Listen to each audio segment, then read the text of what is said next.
सुख दुख में पति का साथ देना, यही स्त्री धर्म है, यही स्त्री का धर्म है। और ये संस्कार एक पिता से और एक माँ से बेटी को मिलते हैं। बेटियों के संस्कार ससुराल में बनते और बिगड़ते नहीं हैं। बेटी के संस्कार उसके घर में उसके माँ बाप के पास ही उसके संस्कार बनते हैं या बिगड़ते हैं। बेटियां ससुराल में बिगड़ती नहीं हैं, बेटियां मायके में ही या बन जाती हैं या बिगड़ जाती हैं। बिगड़ी बेटी ससुराल जाएगी तो ससुराल भी बिगाड़ेगी, और बनी बेटी यदि ससुराल जाएगी तो ससुराल को भी बनाएगी। इसलिए आपकी बेटियों को आप थोड़ा जिम्मेदारी दीजिए, बेटों को संस्कार दीजिए, पर बेटों से ज्यादा संस्कार बेटियों को दीजिए, क्योंकि बेटों के कंधों पर एक कुल की जिम्मेदारी है, बेटियों के कुल में दोनों कुलों की जिम्मेदारी है। बेटी के कंधे पर दो दो जिम्मेदारी होती है। इसलिए आपको बेटे से ज्यादा बेटी को समझदार बनाना चाहिए। बेटा समझदार हो, पर बेटी से डबल समझदार बेटी का होना आवश्यक। घर में यदि मर्द बुरा है पर स्त्री अच्छी है तो भी गृहस्थी चल जाती है, पर मर्द अच्छा है स्त्री बुरी है तो गृहस्थी नहीं चलती। मर्द बुरा है, पुरुष किसी का बुरा है, तो बुरे पुरुष के संग गृहस्थी स्त्री निभा लेती है, लेकिन स्त्री बुरी हो तो उस बुरी स्त्री के साथ बहुत कम केस में वो गृहस्थी चलती है।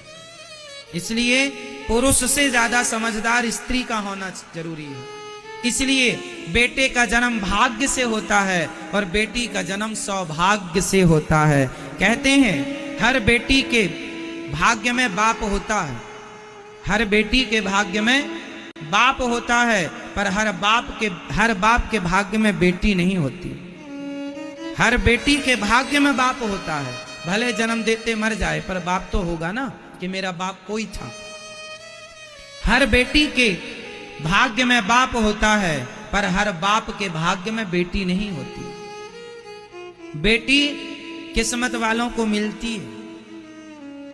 इसलिए बेटा एक भाग्य से होता है और बेटी सौभाग्य। सौभाग्य मीन्स 100 भाग्य जब प्लस हो जाते हैं तब बेटी का जन्म होता है। इसलिए बेटे से ज्यादा बेटी का श्रेष्ठ स्थान है। इसलिए हमारे यहाँ बेटे का नाम बाद में है, बेटी का नाम पहले। राम जी का नाम बाद में लिया जाता है, सीता का नाम पहले। सीता राम, सीता राम सीता कोई नहीं कहता, सीता राम सब कहते, क्योंकि सीता लेडी फर्स्ट। क्योंकि फर्स्ट मीन्स ये नहीं कि केवल कहने में फर्स्ट ना, स्थान भी फर्स्ट है।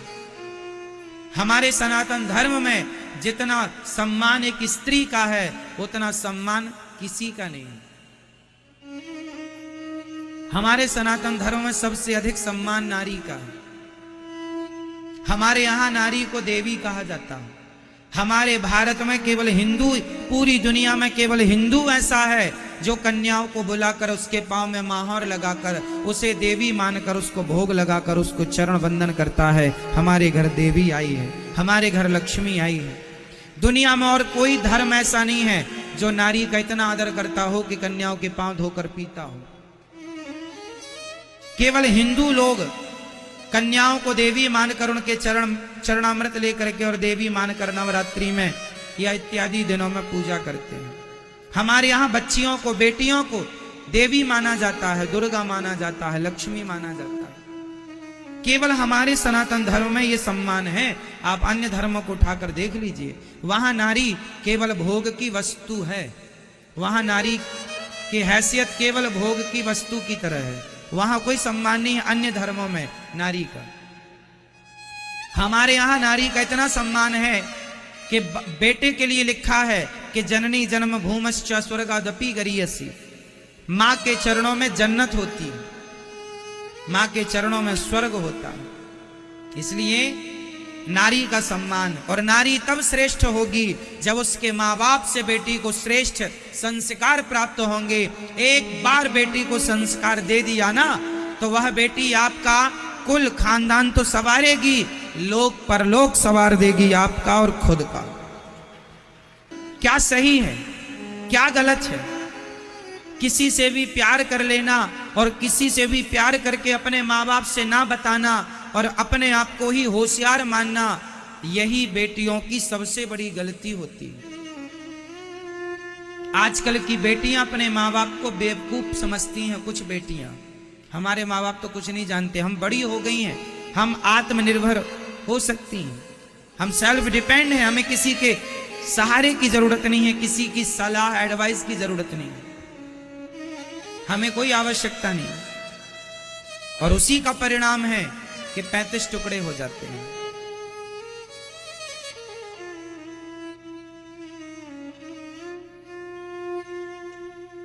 हमारे शास्त्र कहते हैं, बड़े बुजुर्ग कहते हैं कि शादी विवाह वहां करो जहां मां बाप कहते हैं।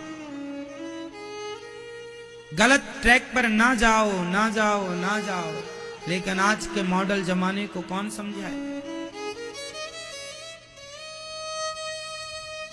अब जितनी बची बेटियां हैं, आप सीख लेना, समझ लेना, ये दुनिया सिर्फ आपका शोषण करने के लिए बैठी है। आप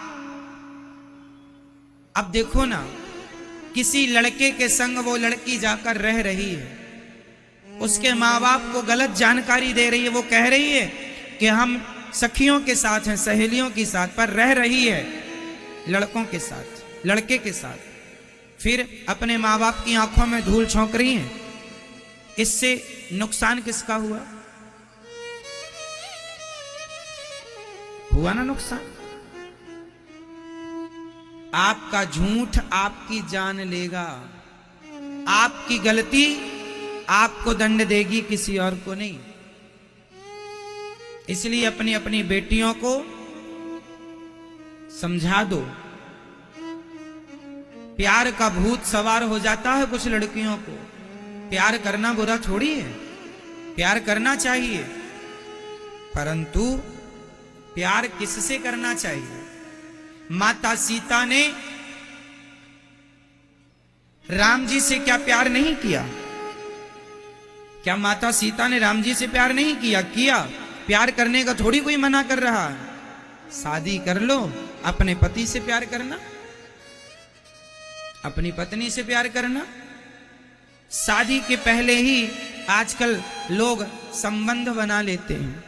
लड़के लड़की आजकल संबंध में रहने लग जाते हैं। अब बताइए, शादी के पहले कोई लड़की किसी पुरुष से संबंध बनाए तो ये एक पतिव्रता नारी के क्या लक्षण हैं? क्या यही हमारी भारत की संस्कृति रही है? क्या ये हमारा संस्कार है? ये संस्कार हमारे नहीं रहे। हमारे संस्कार तो ये रहे हैं, शादी के पहले हमें कोई स्पर्श ना करे और शादी के बाद हमारा पति ही हमारा भगवान है। उसके सिवा दूसरा पुरुष या तो हमारा पिता बनेगा, या हमारा भाई बनेगा, या हमारा बेटा बनेगा। ये भारत की संस्कृति रही है। ये संस्कार हर माँ बाप को अपनी बेटी को देना चाहिए। यदि दे दिया ये संस्कार, तब तो आपने अपनी बेटी को सब कुछ दे दिया। और वरना पैसे देने से कोई बड़ा नहीं होता साहब। आप करोड़ दे दे ना अपनी बेटी को दहेज में, करोड़ देने से आप बड़े बाप ना होंगे। संस्कार कितने दिए हैं आपने? इसलिए हर माँ बाप को अपनी जिम्मेदारी, आजकल के माँ बाप बेटियां और बेटा पैदा तो कर लेते हैं पर पाले पलते नहीं हैं। महाराज जी, हमारी बेटी सुनती नहीं है, हमारा बेटा सुनता नहीं है। ऐसा माहौल क्यों बना लिया है आपने अपने घर का कि आपके ही बच्चे आपकी नहीं सुनते? इसका मतलब ये हुआ कि आप असफल माँ बाप हो गए, आप फेल हैं। आप फेल हैं माँ बाप, जो फेल माता पिता है, असफल माता पिता। आपने अपने बच्चों को संस्कार देने में आप असफल रहे। वो माता पिता सब, शास्त्र क्या कहते हैं?